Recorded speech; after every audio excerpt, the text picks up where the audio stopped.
बाबा साहब अंबेडकर ने देश का संविधान बनाया। संविधान में लिखा उन्होंने कि भारत के अंदर जनतंत्र होगा। इस जनतंत्र के अंदर चुनाव होंगे। चुनाव में जनता वोट डालेगी।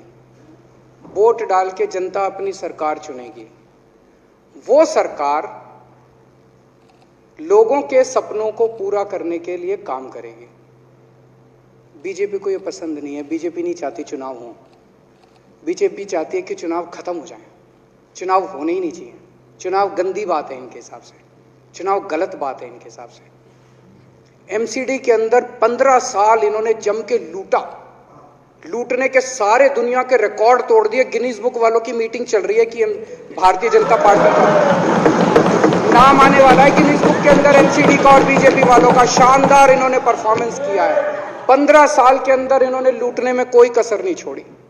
लूटने के बाद जब जनता में त्राही त्राही मच गई, लोग दुखी हो गए 15 साल के इनके शासन के बाद, और जनता ने मन बना लिया कि इस बार इनको मजा चखाएंगे और गुस्सा जाहिर करेंगे। चुनाव आयोग ने ऐलान कर दिया कि हम आज शाम को 5 बजे 9 तारीख को 9 मार्च को शाम को 5 बजे आज चुनाव की डेट्स की घोषणा की जाएगी। 4 तारीख को प्रधानमंत्री के दफ्तर से फोन जाता है, चिट्ठी जाती है चुनाव कमिश्नर को, चुनाव रद्द कर दो।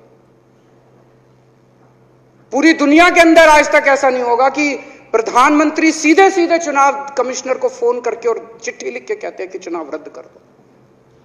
इसलिए ये नफरत करते हैं बाबा साहब अम्बेडकर से।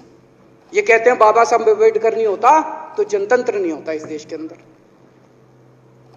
कल एक बीजेपी का बड़ा नेता मिला, बोला जी मैंने तो अपने बीजेपी के बड़े नेताओं को बोल दिया ये चुनाव उनाव का चक्कर छोड़ो, एमसीडी में भी एनडीएमसी जैसा कर दो। मैंने कहा इसका क्या मतलब? वो बोले जैसे एनडीएमसी में चुनाव ही नहीं होते, एनडीएमसी में केंद्र सरकार नॉमिनेट कर देती है। बोले जी एमसीडी में भी यही हो जाना चाहिए। अध्यक्ष महोदय, इनका बस चले ना इस देश के अंदर सारे राज्यों में और देश में चुनाव कराना बंद कर दें। इसलिए ये नफरत करते हैं। इसलिए बाबा साहब अंबेडकर से नफरत करते हैं ये लोग। बाबा साहब अंबेडकर चुनाव की प्रक्रिया रख के गए थे, इनका बस चले तो ये चुनाव कराना बंद कर दे। कह रहे हैं हम तीनों एमसीडी को यूनिफाई करना चाहते हैं। अरे 7 साल थे तुम्हारे पास, सो रहे थे क्या 7 साल से? कहां थे तुम लोग 7 साल से? क्यों नहीं तुम लोगों ने क्यों नहीं तुम लोग यूनिफाई करने के लिए पैसे चाहिए? क्यों नहीं तुम लोगों ने यूनिफाई किया 7 साल से? चुनाव के 1 घंटे पहले तुम लोग चिट्ठी लिख रहे हो। अब सो के जागे हो कि अब यूनिफाई करोगे? तो यूनिफाई नहीं करना, चुनाव टालने हैं, क्योंकि हार रहे हैं। मेरी हाथ जोड़ के विनती है, हार जीत लगी रहती है। कभी ये पार्टी हारती है, कभी वो पार्टी हारती है, कभी आज बीजेपी हारती है, कभी आम आदमी पार्टी भी हारती है, कभी कांग्रेस हारती है। देश बड़ा है, देश की सोचो। आज आम आदमी पार्टी है, कल आम आदमी पार्टी हो सकता ना हो।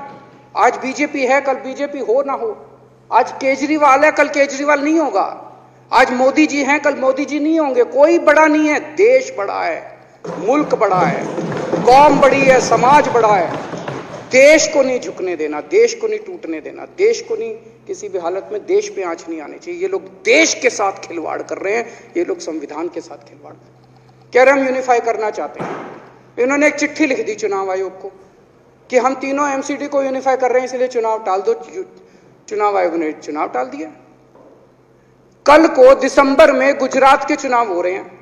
अब जनता कह रही है ये गुजरात हारेंगे। अब अगर ये गुजरात हारेंगे तो ये 10 दिन पहले चिट्ठी लिख देंगे चुनाव आयोग को कि भाई हम गुजरात को और महाराष्ट्र को एक कर रहे हैं, इसलिए गुजरात के चुनाव टाल दो। गुजरात के चुनाव टल जाएंगे। अगली बार ये लोकसभा हारेंगे, चिट्ठी लिख देंगे जी ये पार्लियामेंट्री फॉर्म ऑफ सिस्टम बड़ा खराब है, हम प्रेसिडेंशियल फॉर्म ऑफ सिस्टम ला रहे हैं, संविधान बदल रहे हैं, चुनाव टाल दो। चुनाव टल जाएंगे। ये क्या मजाक बना रखा है इन्होंने, नौटंकी कर रखी है इन्होंने। भारत जनतंत्र है, देश ये बर्दाश्त नहीं करने वाला जो इन्होंने नौटंकी कर रखी है। कहते हैं हम दुनिया की सबसे बड़ी पार्टी हैं।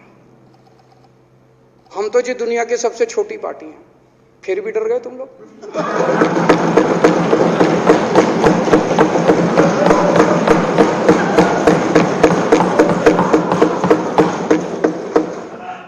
दुनिया की सबसे बड़ी पार्टी दुनिया की सबसे छोटी पार्टी से डर के भाग गई।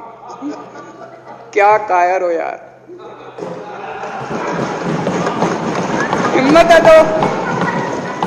हिम्मत है तो चुनाव लड़के दिखाओ बीजेपी वालों, मान जाएंगे तुम।